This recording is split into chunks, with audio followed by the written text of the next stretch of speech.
RSS এর শতবর্ষের অনুষ্ঠানে যোগ দিয়ে বিস্ফোরক বক্তব্য প্রধানমন্ত্রী নরেন্দ্র মোদীর। আরএসএস এর বিরুদ্ধে মিথ্যে মামলার চেষ্টা হয়েছে, নিষেধাজ্ঞা জারির চেষ্টাও হয়েছে, তবুও আরএসএস বিরক্ত হয়নি, প্রতিশোধের মনোভাব দেখায়নি আরএসএস। কারণ আমরা এমন এক সমাজের অংশ যেখানে ভালো মন্দ দুটোই গ্রহণ করি। দিল্লির অনুষ্ঠানে মন্তব্য প্রধানমন্ত্রী নরেন্দ্র মোদীর।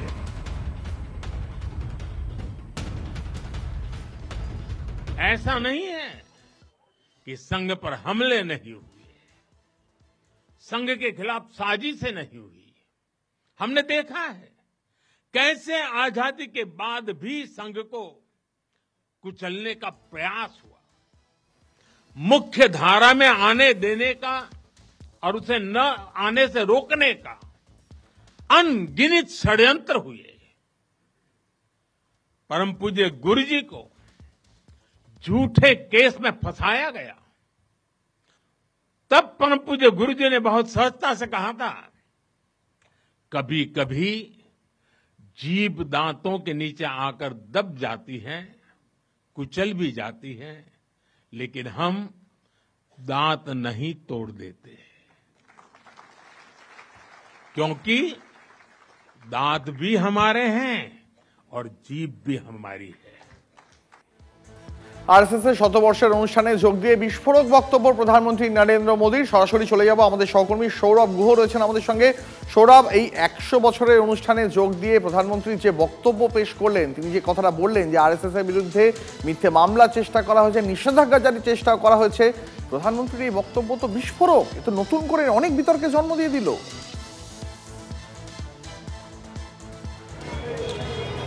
দেখো, সামগ্রিকভাবে প্রধানমন্ত্রীর এই বক্তব্যকে বিস্ফোরক মনে হতে পারে, তবে প্রধানমন্ত্রী তার পূর্বসূরির কথারই কিন্তু পুনরুচ্চারণ করেছেন। এর আগে আমরা মনে করতে পারি অটল বিহারী বাজপেয়ী যখন প্রধানমন্ত্রী ছিলেন, তিনিও কিন্তু এই আরএসএস সম্পর্কে বলেছিলেন, সংঘ ইজ মাই সোল। সেই সময়ও কিন্তু ব্যাপক রকম চাঞ্চল্য ছড়িয়েছিল, যে বাজপেয়ীকে বলা হচ্ছিল যে বাজপেয়ী একটু লিবারেল একটা ফেস, তিনি আডবাণীর মতো অতটা কঠোর হিন্দুত্ববাদে বিশ্বাস করেন না। সেই বাজপেয়ীর মুখেও কিন্তু শোনা গেছিল সংঘ ইজ মাই সোল। সুতরাং নরেন্দ্র মোদী আজ যে কথা বলেছেন, সেই কথা তো তার পূর্বসূরিরই পুনরাবৃত্তি, সেই একই কথা তিনি বলছেন। সমস্যাটা কোথায়? আরএসএসকে নিয়ে রাজ্যের অন্যান্য দেশের অন্যান্য রাজনৈতিক দলগুলি মুখ্য যে অভিযোগটা করেন, তা হলো এই যে আরএসএস নির্দেশিত পথে ইতিহাসের পুনর্লিখন করতে চাইছে আরএসএস, যা সংবিধান বিরোধী, এবং এই জায়গা থেকেই মূল প্রশ্নটা এবং এই জায়গা থেকেই মূল বিতর্কটা। সেখানে দাঁড়িয়ে নরেন্দ্র মোদী, যিনি ছোটবেলা থেকেই একজন প্রচারক ছিলেন, প্রচারক হিসেবে ঘর ছেড়েছেন, তিনি যে সংঘের হয়ে কথা বলবেন এটার মধ্যে নতুনত্ব কিছু নেই, কিন্তু প্রধানমন্ত্রী হয়েও তিনি সংঘের প্রতি তার সহানুভূতি এবং শ্রদ্ধার কথা জানালেন। এই পক্ষপাতিত্ব নিয়ে একটা, এটা আদৌ পক্ষপাতিত্ব বলা যায় কিনা, বা তার এই প্রশংসা নিয়ে বিতর্ক যখন ছড়িয়েছে, তখন মনে রাখতে হবে যে তিনি প্রথমবার নন, এটা প্রথম দেশের প্রধানমন্ত্রী, পূর্বতন প্রধানমন্ত্রী অটল বিহারী বাজপেয়ী বলেছেন। ফলে এই নিয়ে চর্চা নিশ্চিতভাবে চলতে পারে।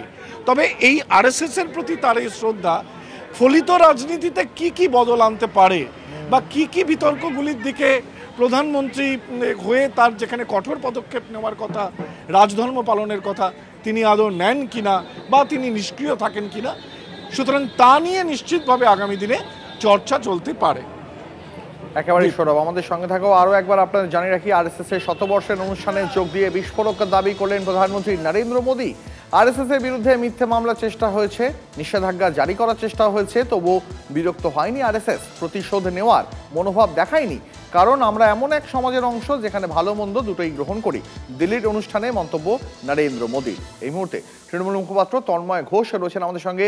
তন্ময়দা, আজ আরএসএস শতবর্ষ অনুষ্ঠানে যোগ দিয়ে প্রধানমন্ত্রী নরেন্দ্র মোদী তিনি বললেন আরএসএস বিরুদ্ধে মিথ্যে মামলার চেষ্টা করা হয়েছে, এমনকি আরএসএসকে নিষিদ্ধ করার চেষ্টাও করা হয়েছে। দেখুন, যারা ভারতবর্ষের ইতিহাস জানেন তারা সত্যটা জানেন, আরএসএস এর কি ভূমিকা ছিল স্বাধীনতা সংগ্রামে, সেগুলো সবাই জানেন। সেগুলো আমি আজকে পুজোর সময় নতুন করে বলতে চাই না। আমাদের মাননীয় প্রধানমন্ত্রী নরেন্দ্র মোদীজি যেটা করছেন, উনি 75 বছর আরএসএস এর ঘোষিত নীতি অনুযায়ী 75 বছরে ওনার পদত্যাগ করার কথা ছিল, সেই জায়গাটা বোধহয় কোথাও অ্যাডজাস্ট করার চেষ্টা করছেন, কারণ গত 1 বছর আগেও ওনার যে ভূমিকা ছিল আজকে চেঞ্জ দেখা যাচ্ছে। এটা আমার মনে হয় উনি বাকি সময়টাও প্রধানমন্ত্রী হিসাবে থাকতে চাইছেন, সেগুলোরই প্রচেষ্টা আরএসএস কে একটু খুশি করার। বাকি ওনাদের সঙ্গে আরএসএস এর সম্পর্ক, তাই নিয়ে দেশের মানুষের কি আগ্রহ, দেশের মানুষ তাই নিয়ে ইন্টারেস্টেড নন। বেশ, ধন্যবাদ আপনাকে। আরও একবার শোনায় প্রধানমন্ত্রী নরেন্দ্র মোদীর সেই বক্তব্য, যেখানে আরএসএস এর শতবর্ষ অনুষ্ঠানে যোগ দিয়ে বিস্ফোরক দাবি করলেন প্রধানমন্ত্রী নরেন্দ্র মোদী। আরএসএস এর বিরুদ্ধে মিথ্যে মামলার চেষ্টা করা হয়েছে, নিষেধাজ্ঞা জারির চেষ্টা হয়েছে, আজ এ কথা বললেন নরেন্দ্র মোদী। ऐसा नहीं है कि संघ पर हमले नहीं हुए, संघ के खिलाफ साजिश नहीं हुई। हमने देखा है कैसे आजादी के बाद भी संघ को कुचलने का प्रयास हुआ, मुख्य धारा में आने देने का और उसे न आने से रोकने का अनगिनत षड्यंत्र हुए। परम पूज्य गुरु जी को झूठे केस में फंसाया गया, तब परम पूज्य गुरु जी ने बहुत सहजता से कहा था, कभी कभी जीभ दांतों के नीचे आकर दब जाती है, कुचल भी जाती है, लेकिन हम दांत नहीं तोड़ देते, क्योंकि दांत भी हमारे हैं और जीभ भी हमारी है। এই মুহূর্তে কংগ্রেস নেতা সৌম্য আইচ রায় রয়েছেন আমাদের সঙ্গে, আমি সরাসরি কথা বলবো তার সঙ্গে। সৌম্যবাবু, আপনি তো শুনলেন প্রধানমন্ত্রীর বক্তব্য, তিনি বললেন যে আরএসএস এর বিরুদ্ধে মিথ্যে মামলার চেষ্টা করা হয়েছে, এমনকি আরএসএস কে নিষিদ্ধ করার চেষ্টা হয়েছে, নিষেধাজ্ঞা জারির চেষ্টা করা হয়েছে, তবুও আরএসএস বিরক্ত হয়নি, প্রতিশোধ নেওয়ার মনোভাব দেখায়নি। কি বলবেন? দেখুন, মাননীয় প্রধানমন্ত্রী ভারতবর্ষের মানুষকে অনেক ইতিহাস বুঝিয়েছেন, আগেও বলেছেন, ভবিষ্যতেও বলছেন এবং বলছেন যে ইতিহাসের পাতা থেকে ওনারা শুধু এইগুলো দেখেন।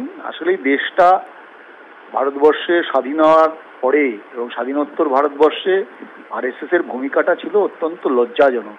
1925 সালের পর থেকে যে সংগঠনটা শুধুমাত্র ব্রিটিশের সঙ্গে তার সম্পর্ক ভালো রেখে ভারতবর্ষে ধর্মীয় বিভাজন করতে চেয়েছে, ধর্মের ভিত্তিতে দেশ তৈরি করতে চেয়েছে, সেই আরএসএস কে নিয়ে উনি গৌরবান্বিত হতে পারেন। কিন্তু ভারতবর্ষের স্বাধীনতা আন্দোলনে যে এরা ব্রিটিশের সঙ্গে ছিল সেটা খুব পরিষ্কার, দিনের আলোর মতো পরিষ্কার। আর ইনি যেগুলো কথা বলছেন, আসলে আরএসএস কে ম্যানেজ করছেন এখন। আরএসএস এর সংঘ প্রচারকটা ওনার উপরে বোধহয় ক্ষিপ্ত, জানি না, আমরা বলতে পারবো না, তো ঘরের ব্যাপার। কিন্তু এই দেশটা ধর্মীয় বিভাজন দ্বারা বিভক্ত করতে চায়, এতে ইতিহাস এত ছোট ইতিহাস নয়।